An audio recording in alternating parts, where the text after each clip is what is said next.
There's a new poll out by The Hill that found that likely voters disapproved by almost a 2-to-1 margin of Obama's assertion of presidential power in the Fast and Furious case, executive privilege. 2-to-1. Overall, 56% of voters disapproved of the action, 29% approved. Even the Democrats, 28% of Democrats, 30% self-identified liberals disapproved of Obama's position on this. Earlier, we told you about how the president's having a hard time raising money. It's because of this. First of all, that's not true. He's raising plenty of money, and he's spending all of his time doing dinners and fundraisers and everything else. But he is not making money hand over fist, and that's because people are abandoning him because he's not what he says he is. He's just not what he says he is on any front. Now, if you're a little unsure about the Fast and Furious thing, if you're a little unsure, you're not really sure exactly how this is all working, or executive privilege, Darrell Issa just wrote a letter to the president, and this is one of the most stunning letters I have read. They are trying to they're trying to get down to the bottom of what happened. How do these guns get across the border and in the hands of drug cartels? How do they leave our border, go across, and get in the hands of, well, because it was a sting operation, and it looks like it was a setup trying to get the laws here in America on guns to change, and it went horribly awry. Well, President Obama, after Eric Holder said, I'm going to produce these documents, and, you don't want those documents because I'll produce them. Oh, don't make me produce them because we're not involved in this at all. Then he convinced the president to declare executive privilege. Listen to this letter from the chairman to the president of the United States. Dear Mr. President, on June 19th, 2012, shortly after a meeting in the U.S.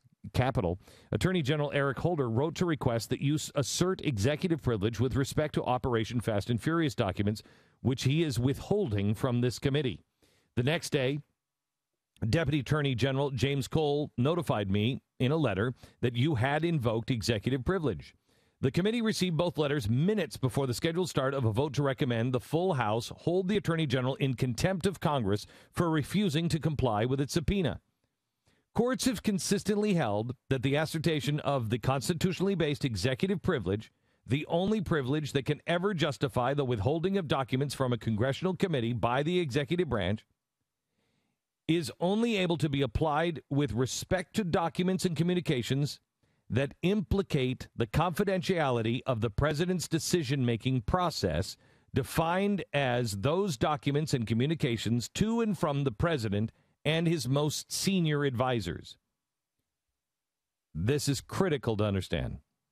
The reason why we have executive privilege is not a loophole.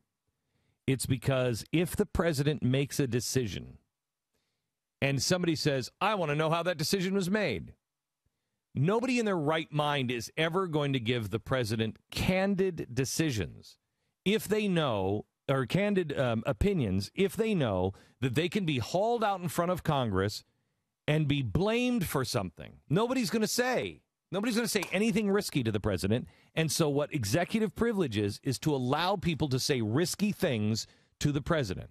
So the president has to take responsibility for it because it is his decision.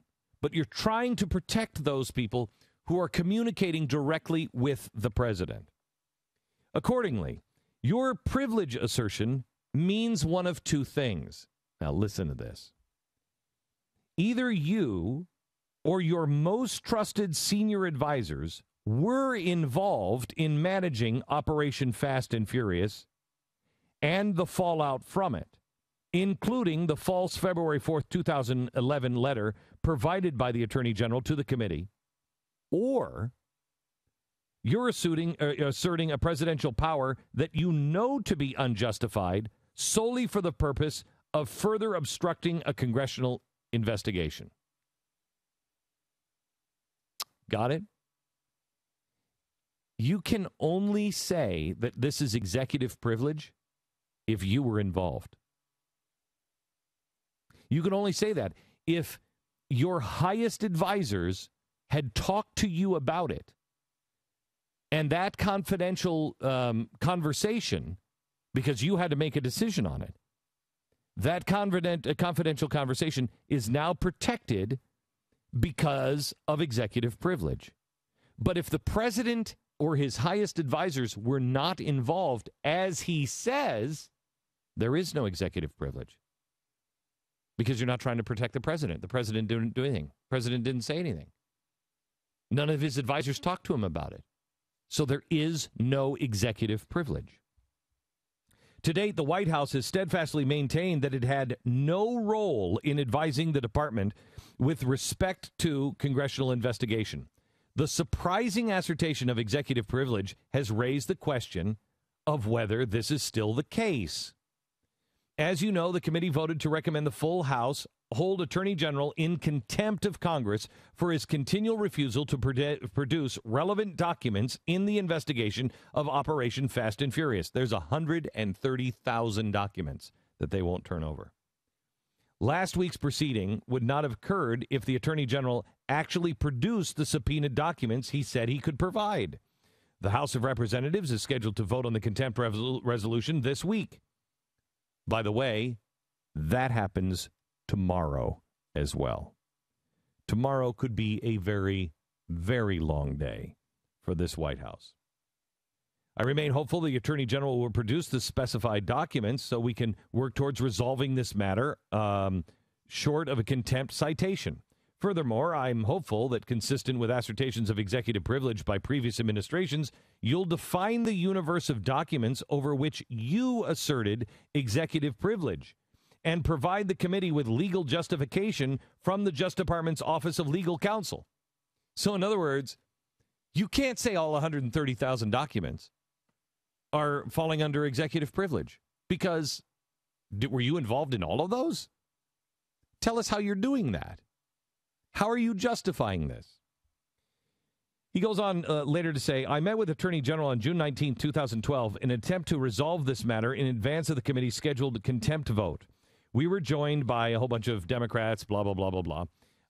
And the Attorney General said, let's see here. The department had previously identified a small subset of documents created after February 4th, 2011, the date of its letter containing the false claim that no gun walking had occurred, that it would make it available to the committee.